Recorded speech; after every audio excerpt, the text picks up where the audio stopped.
Hi, everybody. Welcome to another episode of Dr. Cammy and Karen Go Keto, where we are transitioning from a standard American diet to a ketogenic diet, and carnivore is where we're heading right now, having a wonderful time with that.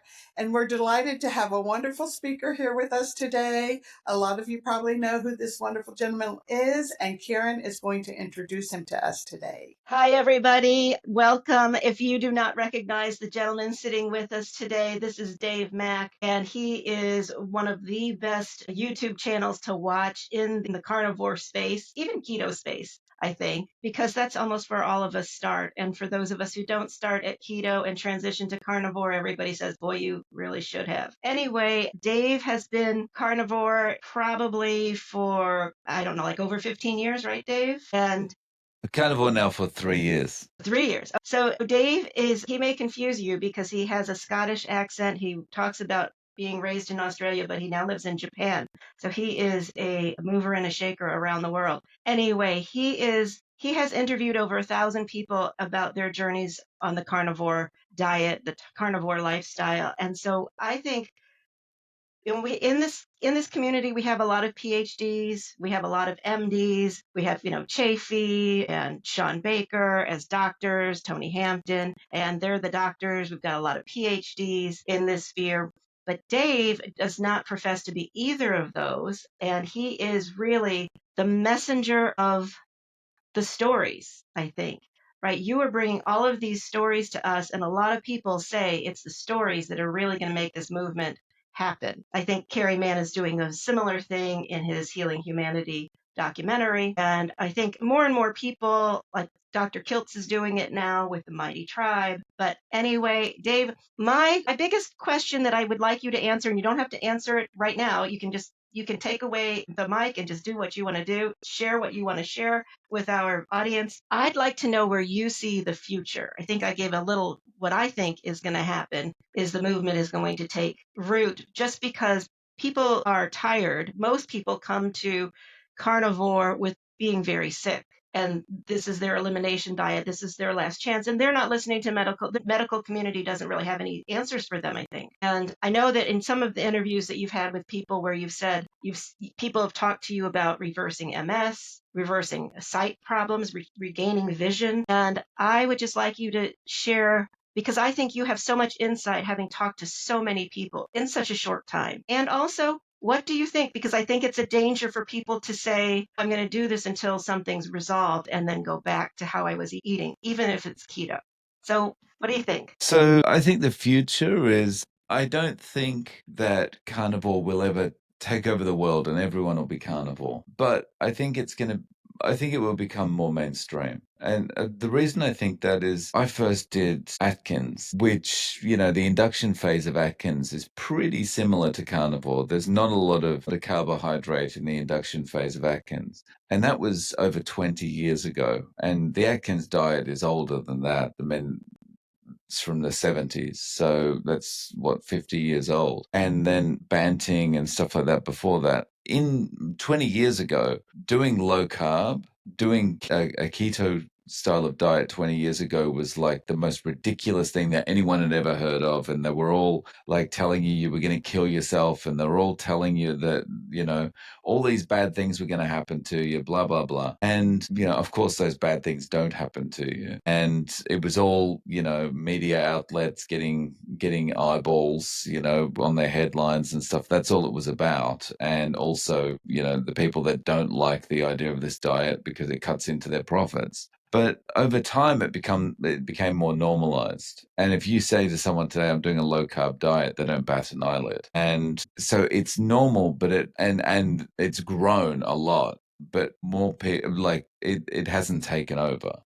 And I think carnivore will probably go the same way. It'll become more normalized, especially when you've got people like RFK Jr. talking about putting someone on a carnivore diet that makes quite big news. Over time, it's going to become more normalized. I think because of the internet, that information spreads more quickly. So it'll become more normalized more quickly than a low carb or a keto diet was. But I don't think it's going to take over everyone, because there's still going to be skeptical people out there. There's still going to be the medical profession fighting against it. There's still going to be big pharma, big food fighting against it, unless big food can suddenly work out a way that they can process some kind of meat-based food that they can sell to carnivores. But I mean, most carnivores can be reluctant to to eat a product like that anyway. And I'm sorry, I forgot the second part of your question. I don't remember either. Cammy, do you remember? I think it was kind of about, well, I think he answered it. I don't remember what it was specifically, but I think it was like, where do you see it going in the future? Well, what do you normally eat, Dave? A normal day for me is one meal a day, and it'll be like 8 to 10 eggs scrambled, and pound of ground beef or a nice steak or something like that. That one meal used to be breakfast, but I'm finding now that that's moving later in the day, and I'm good with not eating first thing in the morning as much anymore. I think that that's one of the things is in this, whenever you change your diet and like this, or you're eating, your lifestyle, you're so used to a habit of eating breakfast, eating early, and then it's just, okay, well, let's push it a little to see, especially when you're only eating one meal a day. But when you're eating one meal a day and you're used to it, it's not a big deal. But when you think, oh, let's go from eating from 8 o'clock to 10 o'clock. Oh, let's go from 10 o'clock to 11 or 12. It's just that the rest of your schedule has to switch too. And that's the thing, right? You have to make sure you're at because you eat, how long do you usually take to eat all of that food? It's 20 minutes or something. I'm a pretty fast eater. Really? Okay. Well, Yeah. I usually did it like in 2 hours. I'd like just kind of graze for 2 hours. And Yeah, then no, I'm not a grazer like that. If the food's in front of me, it's disappearing pretty quick. Smart. do you cook your food in the morning that morning, or do you prep your food in any way? No, there's no prep. Yeah, it's just cook it and eat it. Yeah. Mm-hmm, mm-hmm. And So, then go ahead. go ahead. I was just going to say, before you went to a meal a day, were you doing 2 meals a day for a while, or had you been doing 3 meals? For people Yeah, who are it was not at 3 meals. OMAD yet. Yeah, it was 3 meals a day. And then it was just by accident I noticed that I was able to eat only once. Like there was one Sunday that for one reason or another, I'm not sure what it was, but I didn't actually have any food until, I don't know, 12 o'clock or 1 o'clock that day. And I'd been on carnivore for maybe a week or something. It wasn't long. And yeah, I'd run out, I think I'd run out of meat. And so I just had like 12 eggs or something like that. And then it got to like 6 p.m. and I'm like, I'm not hungry. I'm just not hungry. I wonder if I can go the whole day. And I'd been watching stuff about fasting. And I'm thinking to myself, I wonder if I can just not eat until tomorrow. And I didn't eat until the next day. And it was like the next day when I woke up, I wasn't hungry. And it was just this amazing feeling of, oh, okay, so I can do it. It's this intermittent fasting stuff I've been listening to. It is a thing. So yeah, it just continued from there. And then do you do intermittent fasting at all in addition to the 1 meal a day? Like, do you ever go 36 or 48 hours or without eating? Occasionally. I've done 2 or 3 48-hour fasts, and I feel really good. But um, I guess it's not good enough to prompt me to do it on a regular basis. But yeah, I mean, you do feel really good, especially like I think when you wake up on the second day, the second 24 hours of a 48-hour fast, you feel amazing because your body, like, I guess you've got more cortisol going through your body because your body's saying to you, okay, time to wake up and go and hunt for food or something like that. And you just wake up and you feel so refreshed and so alert and so alive. It feels amazing. Well, I think that Cammy and I are kind of in this spot right now that just like it was going into carnivore, because I think almost everybody, if not everybody who goes carnivore has a feeling like, that's crazy. Why would you just eat meat? And then when you start to do keto and you're, like, well, let me tweak keto. You're tweaking keto. Like you said, I think Atkins, when I did it, was like the induction phase was like 10 carbs. So that's pretty much nothing, right? And so now we're at like, I can do an OMAD. I've done OMADs where I can do OMADs for weeks on end. And I just find it easier. I find it nice to just eat all of my food because then I can plan my day around that. I'm not hungry. But until I hear more stories like yours that, oh, it's after that first 24 hours, because I don't get past 24 hours. I think only one time have I ever gotten to 30 hours. And I didn't by design. It's been 30 hours since I've eaten. And so I feel like, yeah, I could go into it, but it like you, I haven't really planned to do it and actually then jumped into it and done it. I think for me, I really feel like when it comes to fasting, it should be, what your body is telling you. And so if it feels like after 24 hours or after 30 hours, you're saying, I need to eat something, you should just eat. But like once it gets to the point where you've fasted for a while and you think, I just can't be bothered going and cook something. I can't be bothered eating. I would rather do whatever I'm doing right now, whether it's, some work or watching a movie or whatever you're reading a book, whatever you're doing. I would rather be doing this right now than going and looking for food, like going into the kitchen and preparing something. Once it's at that stage, then just let it continue. Mm. Right. But if you get a twinge like, I could just eat blah, blah, blah right now, then I would still go and make something because you're responding to your body, because it's your body like saying to you, go and hunt, go and find something, But until that feeling's out of the way, I wouldn't try and push it. I was able to do it like 31-hour fast fairly recently with my son. We fast together I'm trying to do it every other Sunday.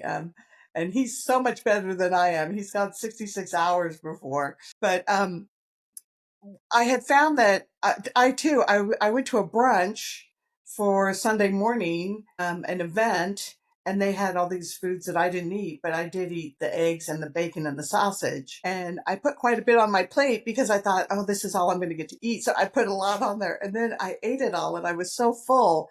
And I just thought, oh, wow, I'm just going to go without eating. And it's hard for me with a history of, binge eating disorder and, wanting, food having such a prominent part in my life and eating. But, I did. And it's getting easier and easier to think about that. And then hopefully that means, getting easier to do that. Right, right. Yeah. Yeah. I think it's just this thing that gets easier over time because you're also, kind of retraining your body because you've just had years and years of eating the standard way. And yeah, it's kind of getting back into a more natural kind of way of eating. And it's a lot of it's psychological/emotional, right? Now, did you have the experience that a lot of people have on carnivore of like after day 4? I know for me it was day 4 where it's just like, gosh, like I didn't even think I ever was, had anxiety or depressed, but I got so motivated and so just wanted to get down to do work. Did you have that experience? So yes, I had that feeling, but I can't put a timeline on when that happened. But basically, the way it happened for me was when I started, like instantly, the first day you wake up, it's like, man, I slept better last night, and it's just like having a full 24 hours without putting poison into your body. It's like your body just everything functions better when you're asleep, So like the first day I woke up feeling great, and that's the motivation to keep going. And then it was over a period of weeks. It was just like thinking became clearer, more energy, all this kind of thing started to happen. And yeah, 2 months in, my arthritis was gone, and I was walking so much better. I was running. I was feeling lighter on my feet, and of course the weight dropping off helps with that as well. Like yeah, that's kind of the way it went for me. I know for me, I realized not too long ago, and it might have been your video that said that because again, I didn't ever have a diagnosis of arthritis, but I had to go down to my basement quite a few times and I had no thoughts about it because normally it's like, oh, I got to go down in the basement. I got to run down the stairs and then come back up. I better make sure I get everything done in one trip. And this is like I had gone up and down the basement stairs 4 or 5 times. It's like, wait, I've become a new person. And the thing about that is, like, when you suddenly realize that pain's not there anymore, it's amazing. And it's almost like you get to the point, like you mentioned, running up and down the stairs when you noticed it's gone. It's like you notice like it's not there anymore. I've got to try and challenge my body, and you've kind of got this mental thing that you feel like it's going to come back. It can't be permanently gone. There can't be a thing. It's like I've just maybe moved, like twinged a muscle or moved a bone in a certain way or something that it's just not hurting at the moment. It's going to come back. And it's like you're constantly testing it. It's like, oh, it doesn't hurt when I run. Okay, I'm going to run more and I'm going to run more. It's going to come back. It's going to come back. And it doesn't. And it's just like that. It's the most amazing feeling. Now, do you ever go off the wagon and eat non-carnivore foods? No, it sounds really kind of strange, but I'm too lazy to. No, that sounds So perfectly. Uh-huh. You don't have to think about it, right? well, yeah, well, I mean, first, for anyone that hasn't done this, the most amazing thing about this is after it varies for people, but I would say, at least after the first month, you get to the point where you don't have those really, really strong kind of emotional pulls towards food. Like you have basically your whole life, like you don't have this feeling like I'm doing this thing. When I do this thing, I like to enjoy, crunchy stuff at the same time, or I like to, that goes away or at least dissipates. And so there's that feeling, right?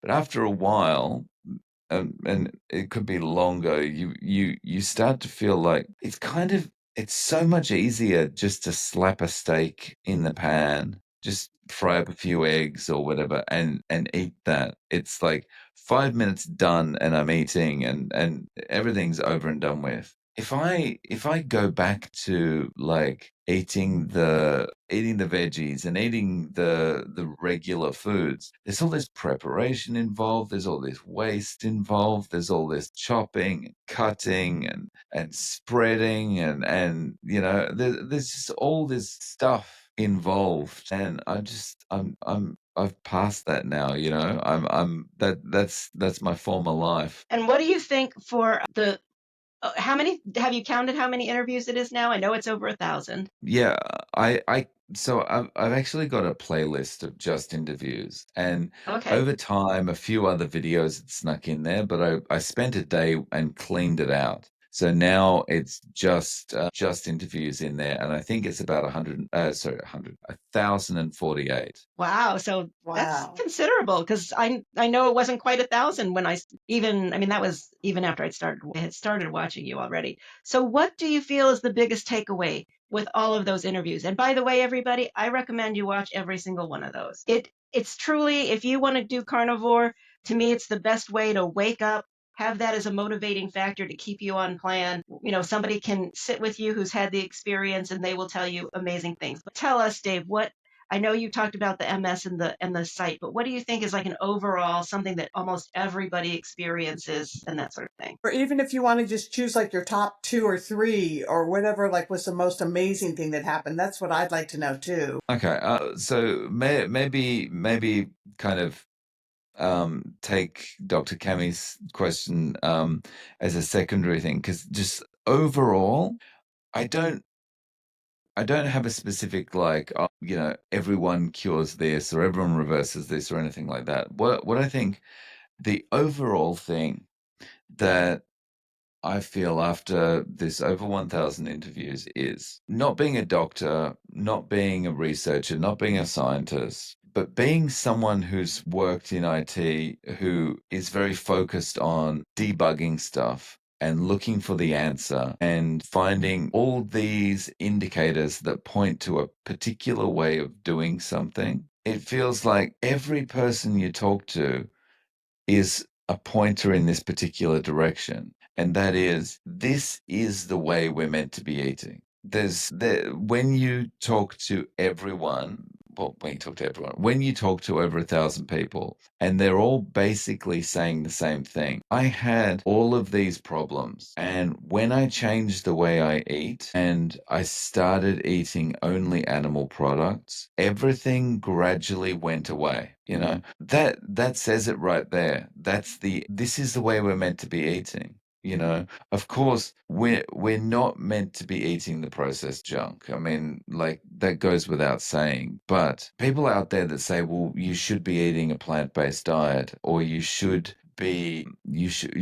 to eat your 5 a day, or that kind of thing, or where are you getting your vitamin C and all this kind of thing. You know, if the plants hadn't been messed with over time, then maybe I could entertain that argument. But like plants today are not what plants were 500 years ago. But just from talking to people, everything points in the direction of this is the way we should be eating. So that's really my biggest takeaway is like it just becomes almost, obvious. It can't be any other way. There's no one doing thousands and thousands of interviews on people who have done a strictly plant-based diet that are all saying the same kind of thing. But to address Dr. Cammy's question about, what are the standout ones? Every person every interview has something that stands out. So it's hard to kind of go that interview.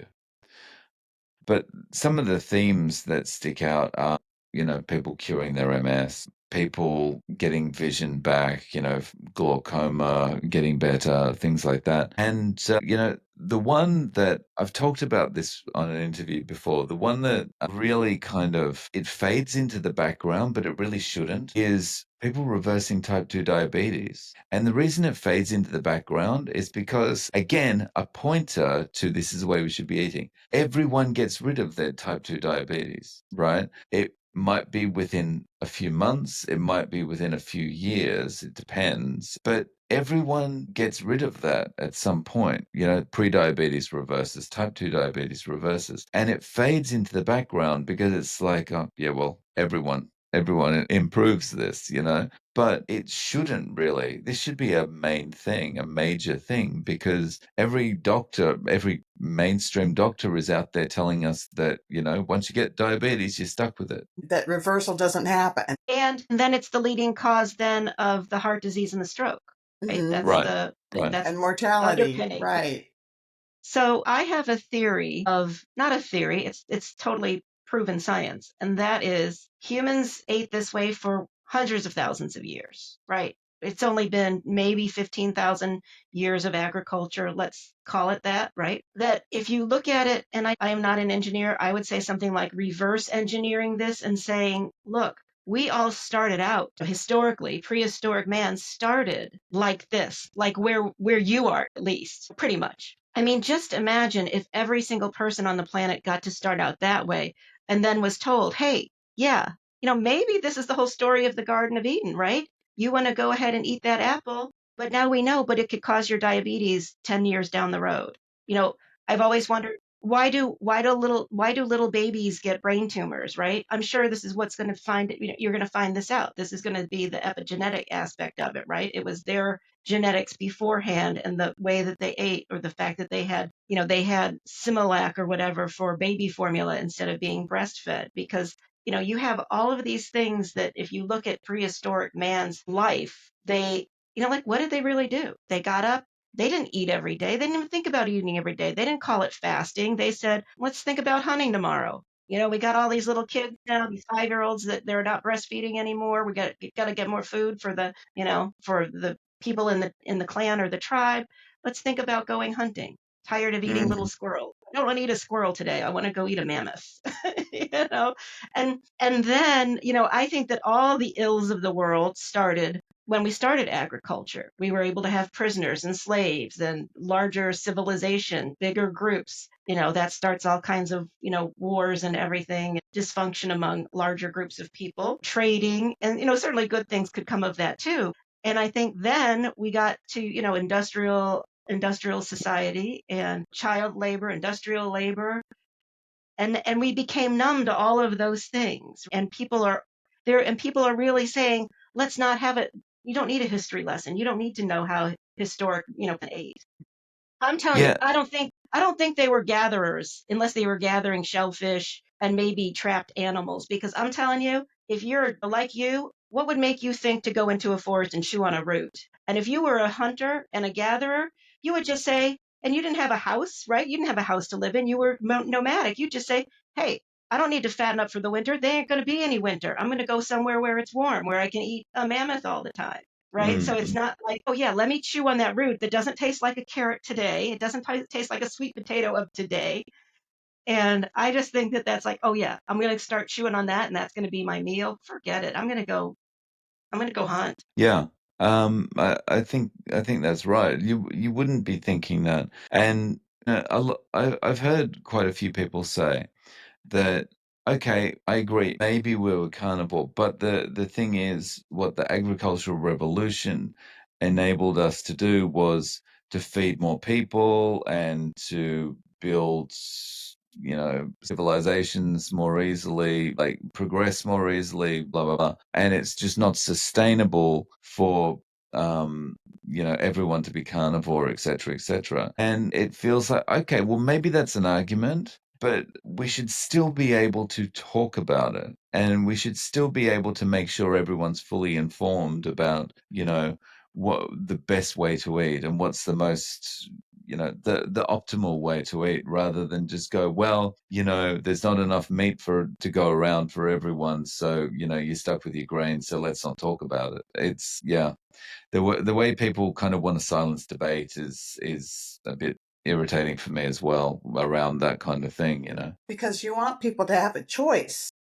Right. Right? Yeah. I mean, that's the thing that, I think the world is so sick right now. And, there's so many metabolically ill people out there like me. I'm trying to get better. And there's just, the odds are against you in some ways. You have to really take a stand and a fight for it, because when you walk into the grocery store, what do you see? You see all the sugar, everything there. And, we walk around the perimeter, right? When we go in, we just walk around the perimeter, but the grocery store is full of mostly what's in those aisles, which are boxes and cans and bags that make crinkly noises and, things like that. And so you And really do have to, I think it's great that we're out here talking about it, trying, to get the word out. yeah, I think you've hit the nail on the head, Dr. Cammy, in terms of, like, it's about knowing, right? It's about having the option there. If you know that this is the way most it's healthiest for you to eat, but you still choose to go for the boxed junk, that's fine. That's you choose to do that, that it's your life. But everyone should have all of the information. I agree. It's like Dr. Robert Lustig said in one of his talks early on, like, you can't blame people for the state of their health, because we're not informing them of why they're in that state in the first place. We're all saying, well, you just need to eat less and move more. You just need to eat low fat options. You just need to eat more plants. You just need to eat this. You just need to eat that. We're not telling them the full story. And so they're effectively not in charge of their health. What do you think most people feel when they're, because you've talked to so many people, are they staying on, is it a life choice, or is it a maybe I'll switch it up when everything is healed in my body kind of choice? 1.9% of the people I speak to, it's for life. And the people that it's not for life, I mean, they're not like, okay, well, I'm just getting in shape for the wedding and then I'm going to go crazy on the cake. It's I'm going to see how I go for the next 6 months, and then I'll try and put some fermented foods in. I'll try and add a little bit of, non-starchy veggies back in to take it to a more carnivore level or a keto level or something like that. I haven't spoken to anyone who said, this has been amazing for me. I've lost weight. I feel I've got more energy. I've cured all these autoimmune conditions. And I just can't wait for 6 months from now until I can get back to eating the junk food. I think once your eyes have been opened, it's very hard to go, yeah, well, I'm going to kind of try and close them again. Now, do you think that the Because you future, feel too good. You feel too good, right? Mm-hmm.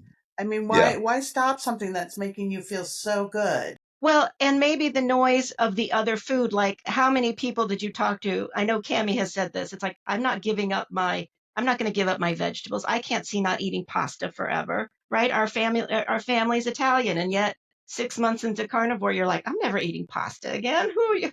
Why would I eat pasta? Yeah, I mean, and when you look at that stuff now, and like a lot of it just looks like it's so manufactured. Like you don't think of it in a regular life where you're just eating the food pyramid or you're eating the standard American, Australian, Canadian diet, you know. No one's thinking about the pasta as being like manufactured garbage. But once you change the way you're eating, and you start to look at this, and you've got less emotional attachment with the food, you start to look at it. It's the perfect example. Sorry, I'm jumping around a bit. The perfect example is it's like that boyfriend or girlfriend you had in high school, right? And they dumped you, and you just can't get over it, you know? And everything reminds you about them, and you're so attached to them. And like every time you see them, you're like, I want you back, I want you back. Please take me back. Please take me back. You've got that emotional kind of pull back towards it all the time, right? Then you go carnivore. It's like going carnivore is like going to live in a different country from the person that dumped you for 2 years and then coming back and going, what did I ever see in you? Yeah, and then Like, going to your 10-year reunion going, really, I dated him? I don't remember. yeah.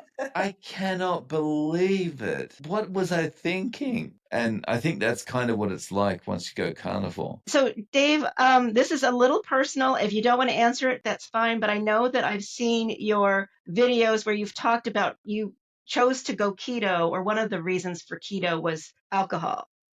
Yes. And do you feel that way about alcohol too? Because I know that there's a different addiction, I think, level of alcohol. And do you not like even think about it anymore? No, no, I don't think about it anymore. Yeah. And I think it's kind of a different addiction in a way. Like it's all at the end of the day, it's all sugar, the way it works in your body. But I think with alcohol, it comes down to it's even more of a psychological slash emotional thing, habitual thing, or at least it feels like it was for me. But yeah, I look at alcohol now, like in Japan, it's almost normal for people at night to be drinking on the train on their way back from work or something like that. But it's Yeah, also very normal. they have vending machines there, right? That's right, yeah. They have alcohol Um, in the vending machines. yeah. So the funny thing is, in the vending machines, like they have cigarettes in vending machines as well, but you need a special ID card to use those vending machines, but you don't for the alcohol ones, which is a bit weird. So like It is anyone can go weird. up and Yeah, yeah. I'm sorry I interrupted you, but No, no worries. So, like the thing you'll see here is, late at night on the train or early in the morning, you'll see like really drunk business people coming home after, they will have gone to work on, say, the Monday night, they all go out for a drink together where they're supposedly communicating about business stuff and whatever deals and that kind of thing, or entertaining customers. And they'll get really, really, really wasted. And on the train on the way home, they're lying there asleep, or they're like, you'll see them outside the train, not feeling well and whatever. And when I see that, I think, I'm so glad I don't have to be there anymore. I'm so glad I'm never going to wake up in the morning again and feel like I had way too many drinks last night. I can't do today. Or, this hangover is killing me. I just feel like sleeping for the remainder of the day and that kind of thing. I don't miss that at all. But when you're in the middle of it, it's like with the food. When you're in the middle of it, you can't see it. Right, right. well, and that's how I am with the sugar, because I came into carnivore as a chronic binger of sugar, of ultra processed food. And that's where I am. I'm actually made the commitment for 90 days, 90 days carnivore.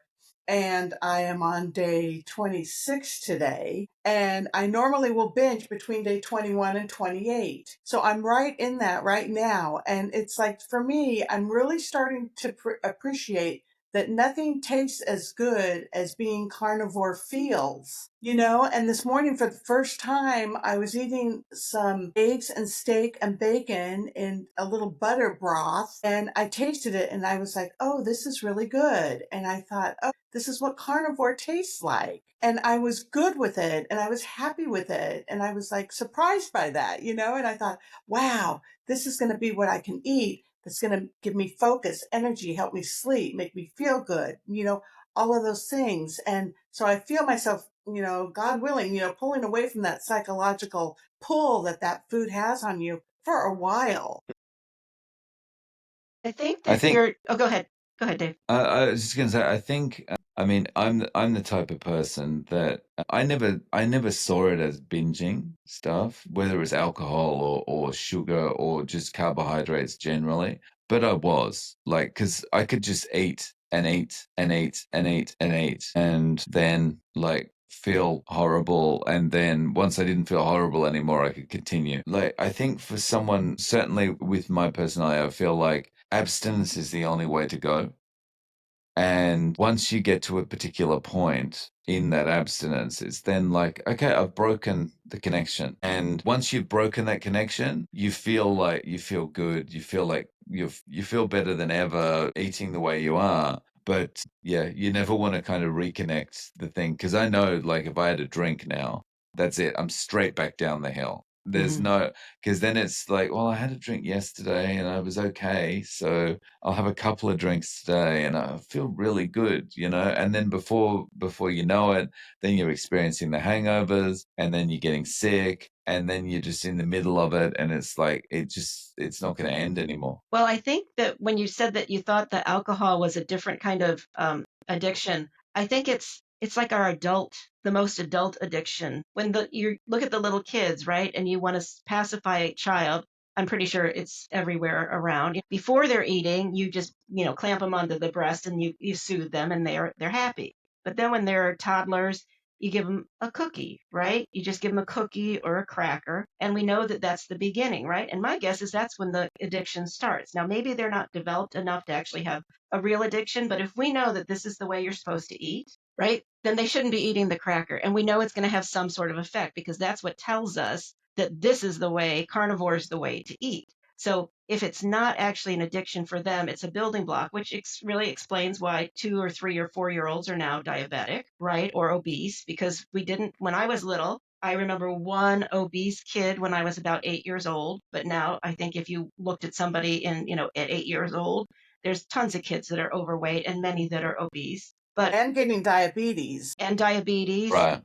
and anxiety and depression and all of those things, and maybe they have those. Maybe that's the whole thing. It's like, yeah, I've got anxiety and mommy gives me a cookie, right? I mean, what else could crying about something be but anxiety? So they're feeding it. But then when you're an adult, you can get past the eating, right? You can give, for some people, even they don't even care about the cookie anymore because they've got the alcohol. That's their new cookie. And maybe it takes 1, 2, 3, 4, 10, 15 years to actually become aware of it as an issue, but your body certainly knows. Your body's not hiding anything. Yeah, that's right.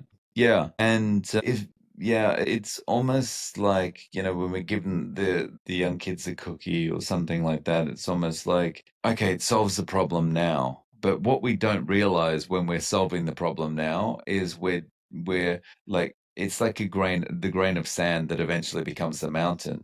You know, like we're laying down each cookie, each cracker, each that's all grains of sand that eventually become the diabetes mountain or I mean, kids now, non-alcoholic fatty liver disease. Exactly. Fatty liver disease was the disease of the old alcoholic man. And now this is like teenagers are getting this. It's crazy. It is crazy. So I'm hopeful that the whole world does change to carnivore because I think I'd like everybody to be healthy. I think that if you're not going to have that, then you're going to have people who are still imprisoned and enslaved and, doing mindless work because that's all they're going to be able to do compared to the people that are carnivore. But my question for you, Dave, is do you see that the carnivore, okay, so we're talking about multi-trillions of dollars of business. right? Because like Cammy says, you go in the supermarket, you can suck out that whole center section. All you need is you know, the deli and the fish market and the meat market and the dairy aisle. I know that there are no people that are willing to give up their trillions of dollars of business. And it's spread out, right? It's spread out, but you're talking about not as much delivery of food. So you've got the automobile industry or the delivery industry. You got the gasoline industry. And maybe some of that will be made up because you're going to have small farms or more regenerative farms that can, or even maybe larger pasture farms and just not horrible CAFO farms. I see that. That's definitely going to be stepping on people's toes. And when do you think that's going to be where they really want to do silencing of the message, right? Like the Salem witch trials and getting rid of people who have this message? Or will it be thanks to doctors like Chafee and Baker and Hampton? Because, Hampton's trying to work in his hospital community. You know Tony Hampton, right? Yeah. Yeah. So he's trying to work within his hospital community to get this idea across. So, I mean, that silencing is already happening on a micro level, right? Because you've got doctors, you got cardiologists out there who are like they Statin will. machines.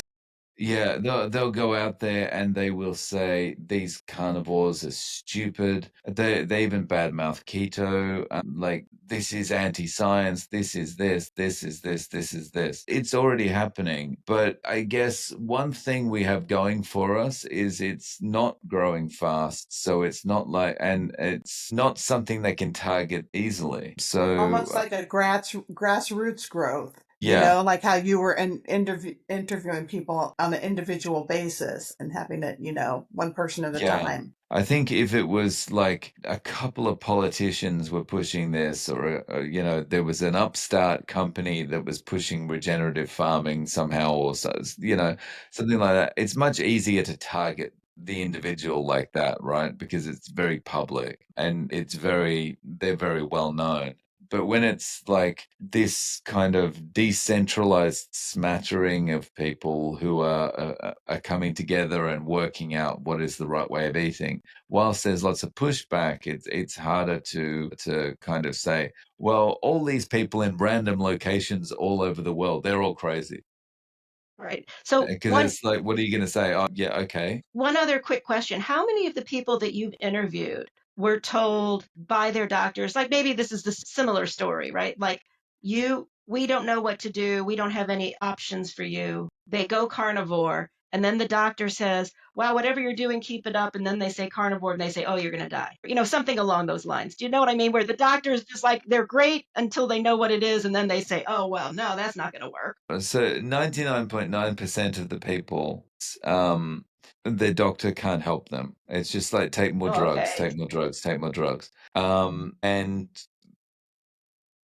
most people, or probably 95% of people, when they do fix whatever their condition was with carnivore, then they go back to the doctor and they say, look, it's gone. And the doctor says, keep doing what you're doing. And then they say carnivore. Yeah, it's 95% of doctors that will say to them, oh, that's danger. Oh, no, no, no. What about your LDL? What about this? What about that?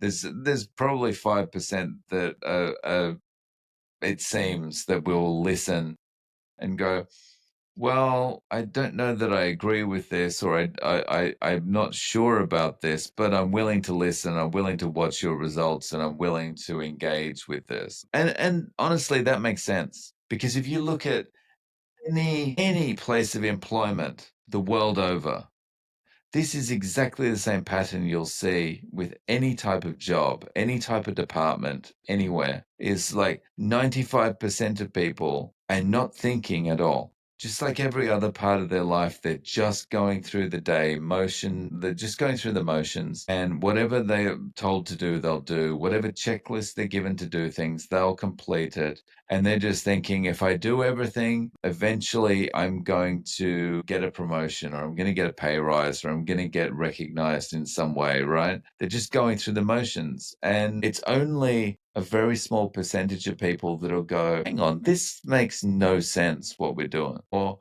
I'm willing to entertain different ideas. It feels like that's just not, it takes a very different person to be able to do that, because we're we're like dogs, right? We're pack animals. We want to stay in the tribe, and I think staying in the tribe means, a lot of the time we just listen and go, yeah, okay, I'll do it. See, I think it's because they don't have beef brains. True.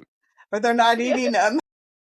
You probably get, especially when you see the results, you get a bit more critical. Your thinking becomes a little bit more critical because it feels like, well, if they were wrong about this, what else are they wrong about? Right. Well, but also it's not like that's their only patient, right? They've got a slew of other patients that are not being healed. That it's just like, oh, well, if you're telling me it's carnivore, I should be telling. And I know that there are a few doctors that are out there that are spreading the message that are saying, I feel so bad with all the bad information that I gave to my patients all those years. I'm trying to make up for it. More and more, right? Our prayer is that there's more and more of those getting out there every day, and that the 5% becomes 6%, becomes 8%.